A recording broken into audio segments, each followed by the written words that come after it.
Hello everyone and welcome back to Terrifying Bedtime Tales. I know many of you use these videos to fall asleep, so before you drift off I'd love it if you could leave a comment letting me know where you're listening from around the world. Also, don't forget to like and subscribe if you're enjoying this video. Sophie had always been a practical woman. At 32, she had a stable job as a freelance graphic designer, a modest savings account, and a tendency to overthink things. So, when she found an apartment listing in the city that was too good to be true, it raised her suspicions, but only for a moment. The building was an old, crumbling structure in a neighborhood that seemed to be gentrifying. The rent was below market value, and the photos on the listing showed spacious rooms with vintage charm. Her heart skipped a beat when she saw the price. There was only one problem. No one knew who owned the building. She reached out to the contact number on the listing, which was answered by a cold, efficient voice. The unit is available. There are some paperwork details you'll need to complete before moving in, but it's ready for immediate occupancy. Sophie's gut told her something wasn't quite right, but as a practical woman, she dismissed the feeling. The prospect of having her own space in a vibrant city outweighed any fleeting doubts. The lease was absurdly simple, 2 pages, standard font, no fine print. But there was a clause that caught her eye. Tenant agrees not to question the property's history or document any incidents related to the building. She shrugged, assuming it was just some legalese to avoid unnecessary complications. With no history of trouble in the neighborhood, she signed the contract without hesitation. Sophie was eager to start fresh. Sophie moved into the apartment a few days later. The rooms had high ceilings, old wood floors, and large windows that overlooked a bustling street. It was everything she wanted and more. As she set up her furniture and unpacked her things, she felt a rare sense of peace. That night, she lay in bed, drifting into sleep as the sounds of the city filtered through the cracks of the old windows. The distant hum of traffic, the occasional siren. Her new life had begun.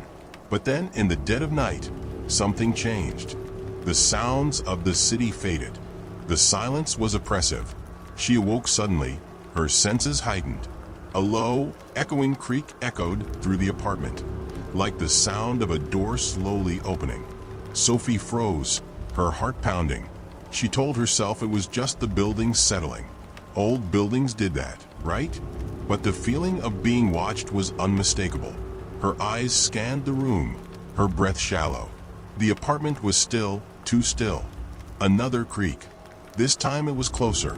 She got out of bed and tiptoed down the hallway toward the source of the sound. The light in the hallway flickered as if in warning. When she reached the door at the end of the hall, it was ajar just slightly. The bathroom. Her mind screamed at her to leave, to run. But curiosity pushed her forward. The door swung open with a faint, hollow groan. The bathroom was empty. The reflection in the mirror, however, was not. It was her own face, staring back at her, but with eyes that looked different. Empty. Hollow. Sophie gasped and stumbled backward, knocking over a towel rack in the process. The mirror's surface rippled, distorting her reflection like water disturbed by a stone. Her breath came in quick gasps as she backed away, eyes wide. And then everything stopped. The bathroom was normal again. The mirror was still. With trembling hands, Sophie closed the door and locked it. She stood there for a long time, staring at the wood, wondering if she was losing her mind. Old buildings are full of strange sounds, she told herself. You just need to sleep. The next morning, Sophie brushed off the incident as an overactive imagination. After all, she was still adjusting to the new space. But things started to get odd. The neighbors seemed to come and go at strange hours, but Sophie never saw any of them. She'd hear footsteps in the hallway late at night, the sound of keys turning in locks, but when she opened her door, there was no one there. It was as though they evaporated. Curious, Sophie ventured into the building's lobby to ask the landlord about the oddity. But when she reached the ground floor, the building was strangely silent. The hallway was dark, the air stale. At the far end, a door to the basement stood slightly ajar. She approached it hesitantly, feeling an overwhelming urge to know more about the building. Pushing open the door, she descended a narrow staircase into a dimly lit cellar. The air was musty, thick with dust. She was halfway down when she heard a faint voice, a soft, sibilant whisper calling her name. "Sophie." It was a woman's voice. She spun around, but no one was there. Her heart raced. She turned to leave, but the stairs had vanished. The basement stretched on forever, a labyrinth of corridors. Desperately, she stumbled in a circle, panic rising as the walls seemed to close in. Finally, after what felt like hours, she found the stairs again and bolted back upstairs. The door to the basement slammed shut behind her with a resounding thud. When she reached her apartment, she noticed something strange. The walls were different. The familiar yellow wallpaper she had admired was gone, replaced by peeling grayish-green. Her apartment felt colder. It was the paperwork that finally made Sophie realize the truth. Late one evening, unable to shake the strange feelings gnawing at her, she returned to the lease agreement she had signed. She reread it, but this time something was off. The words seemed warped. The lines blurred, shifting in and out of focus. And then, as her eyes lingered on the page, she noticed something she hadn't before. There was another clause, hidden in the fine print beneath the ink. This building has its own history, and tenants must become part of it. No tenant may leave without paying the price. The building has its claim, and so will you. Her blood ran cold. She stared at the page for a long time, the words echoing in her mind. Paying the price. What did that mean? She grabbed her phone and called the landlord. The same cold, efficient voice answered. "I'd like to speak to someone about the building's history," Sophie said, her voice shaking. "I need to know more. Why is it like this?" There was a long pause before the voice replied. "You shouldn't have asked," it said almost in a whisper. "The building knows. It always knows." Sophie's stomach churned. "What do you mean? You've already signed the contract." "It's too late." The line went dead. Over the next few days, Sophie began to notice other strange occurrences. Her belongings were being moved around when she wasn't home.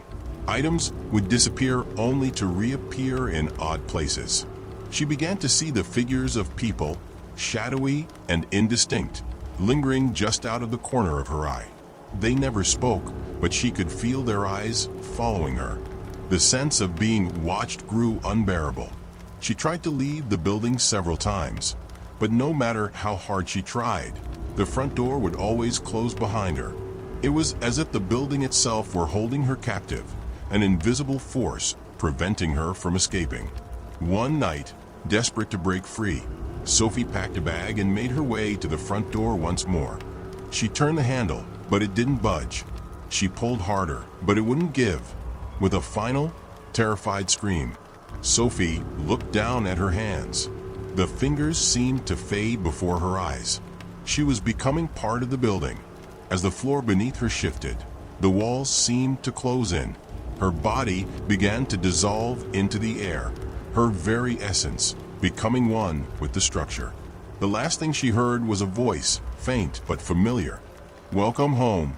And then, the building was silent once more. Months later, a new listing appeared for the same apartment, with a new tenant moving in. The building stood still, waiting. And somewhere in the depths of its walls, Sophie's reflection lingered, watching those who dared to sign the contract. The price was always the same. A few months after Sophie's disappearance, the building at 14th and Cedar was beginning to attract attention again. The rent was still criminally cheap for its location, and the tenants who moved in seemed oblivious to the strange energy the place exuded. But something was different now. The air was thicker, the rooms colder, and the light in the hallways off, as if the building itself were struggling to hold onto its decaying form. Lena, a 29-year-old journalist, had recently moved to the city to take up a freelance position with a small independent magazine. She'd heard the rumors about the old building on Cedar, but dismissing them as urban legend was her nature. Skepticism came easily to her, especially when it was wrapped in an enticingly low rent price. She signed the lease for apartment 3B with barely a second thought. The first week was uneventful. The creaking floors were just old wood settling. The strange coldness in the air was simply due to poor insulation. The whispers in the hallways? She chalked that up to thin walls and her own overactive imagination. Yet, there was something about the place, something that made her skin crawl when she was alone. Lena couldn't explain why, but the apartment felt like a trap. There was an unnatural stillness to it, as though the world outside the building didn't quite reach inside. It was the second Thursday of her stay when Lena first heard the voices. She had been working late, staring at her computer screen in the glow of the single desk lamp. The apartment was quiet, too quiet. Then came the sound. First, a faint rustling, like paper shifting or fabric brushing against the walls. She froze, listening intently. There was no one else in the building. She hadn't seen a single neighbor in days. Then the whispering began. It was low at first, unintelligible, but unmistakably close. It wasn't coming from the walls. No, it seemed to emanate from within the apartment itself. Her eyes darted to the corners of the room, but there was nothing there. Lena stood up, the hair on the back of her neck prickling. The whispering continued, growing clearer, sharper. Lena, she's waiting. You'll join her? Her heart began to race as the whispers grew louder, a cacophony of distorted voices. There was no mistaking it now, they were calling her name. The walls of the apartment felt alive, shifting in rhythm with the whispers. She could hear a faint scraping sound, like nails dragging across wood coming from the hall. With trembling hands, Lena grabbed her phone and stepped into the hallway. The building was eerily still. She turned the corner toward the stairwell, where she saw a shadow flicker at the far end. It was her, Sophie. Lena blinked, the shadow disappearing as quickly as it had appeared, but she could have sworn she saw her, an indistinct figure standing motionless, staring at her. When the whispering stopped, the silence that followed felt suffocating. Her phone rang suddenly, its ringtone loud in the stillness. It was a local number she didn't recognize. The caller ID showed only unknown. Lena hesitated before answering. "Hello," she said, her voice shaky. The voice that answered was cold, unfamiliar. "I'm sorry, but you shouldn't have signed a lease." The line went dead. The next day, Lena went to the building's management office to inquire about the strange call. She had no intention of letting the matter slide. She wanted to know what was going on. When she entered the dimly lit office, the landlord, an elderly man with piercing blue eyes, greeted her with a knowing look, almost as though he had been expecting her. "There's something wrong with this building," Lena stated, her voice steady despite the unease gnawing at her. The landlord didn't respond immediately. Instead, he reached beneath his desk and pulled out an old, worn leather-bound diary. The pages were yellowed with age, and the handwriting inside was jagged, scrawled in frantic ink. "Take this," he said quietly. "You might understand now." Lena took the diary with trembling hands, her curiosity piqued despite herself. She turned the pages as the landlord stood watching her, his cold gaze following her every movement. The entries she discovered were from a tenant who had lived in the building many years ago, a woman named Margaret Moore, who had experienced similar haunting whispers and visions. The diary chronicled her gradual descent into madness as she became obsessed with the history of the building. Margaret wrote about strange happenings, the lights flickering in the dead of night, doors slamming shut on their own, and a growing sense of something or someone watching her. But the most chilling part of the diary was an entry dated just days before Margaret's mysterious disappearance. "I'm not alone here anymore. It's not just the building. It's something else, something alive that feeds on us. I can feel it. I can hear it calling my name. It wants me, and soon it will want you too. Don't go into the basement. It knows. It remembers. It is waiting." Lena's hands trembled, as she turned the final pages. The last entry was a single line. "It is too late. The building owns me now." Lena couldn't shake the feeling that the diary was meant for her. Margaret's words, "It knows, it remembers," echoed in her mind as she walked back to her apartment, the weight of the building's history heavy on her shoulders. That night, after a long evening of unease, Lena found herself standing at the door to the basement. There was no rational explanation for why she was drawn here. She had been told to stay away, and yet something in her mind pushed her forward. The landlord's cryptic warning, the voices, the diary, it was all connected, and she couldn't stop herself from unraveling the truth. The door to the basement creaked as she slowly turned the knob, her heart hammering in her chest.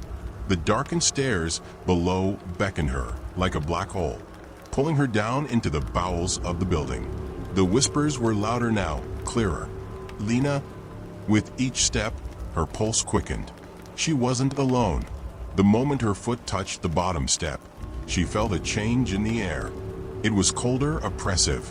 The walls seemed to press in, the ceiling lower, as if the basement itself were closing around her. Then she saw them. Figures, shadows, lined the walls. They were still, their features obscured by the darkness, but she could feel their presence, their cold, unblinking gaze following her every movement. Some of them were familiar. Sophie, Margaret, others. They were trapped here, like flies in amber, their souls entwined with the building. The moment they entered, the building had claimed them, erasing their identities, making them part of its grotesque machinery. A voice, soft yet chilling, echoed through the basement. "You shouldn't have come down here, Lena. You know the price. Now it's your turn." Lena backed away slowly, but the basement door slammed shut with a deafening crash. She was trapped.